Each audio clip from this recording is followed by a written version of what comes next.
சேலம் கோட்டை பகுதி திமுக செயலாளர் இப்ராஹிம், தோக்சால் இஸ்லாமிய திருமண மண்டப செயலாளர் நொஹ்மானை அறைக்குள் புகுந்து தாக்கும் சிசிடிவி காட்சி வெளியாகியுள்ளது.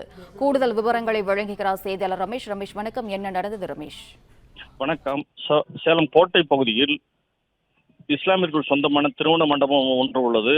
இந்த அலுவலகத்தில் சேலம் கோட்டை பகுதி திமுக செயலாளர் இப்ராஹிம் மற்றும் அவரது ஆதரவுடன் சென்று நேற்று தாக்குதல் சம்பவம் நடத்தியிருக்கிறார். இந்த காட்சி தற்போது வாட்ஸ்அப்பில் வைரலாகி இருக்கிறது. சேலம் கோட்டை பகுதியில் தோக்சால் திருமண மண்டபம் உள்ளது. இந்த திருமண மண்டபத்தின் செயலாளராக நௌமான் என்பவர் இருந்து வருகிறார்.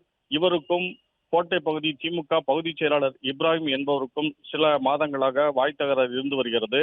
இந்த பதவியிலிருந்து நௌமான் வெளியேற வேண்டும் என தொடர்ந்து இப்ராஹிம் தெரிவித்து வந்ததாகவும் கூறப்படுகிறது. இந்த நிலையில் நேற்று திமுக பகுதி செயலாளர் இப்ராஹிம் மற்றும் அவரது ஆதரவுடன் திருமண மண்டபத்திற்கு சென்று அங்கு அமர்ந்திருந்த திருமண மண்டப செயலாளர் நௌமான் மற்றும் அவருடன் இருந்தவர்களை இப்ராஹிம் மற்றும் அவரது ஆதரவாளர்கள் தாக்கியிருக்கிறார்கள். பின்னர் கால்களால் எட்டி உதைத்திருக்கிறார்கள்.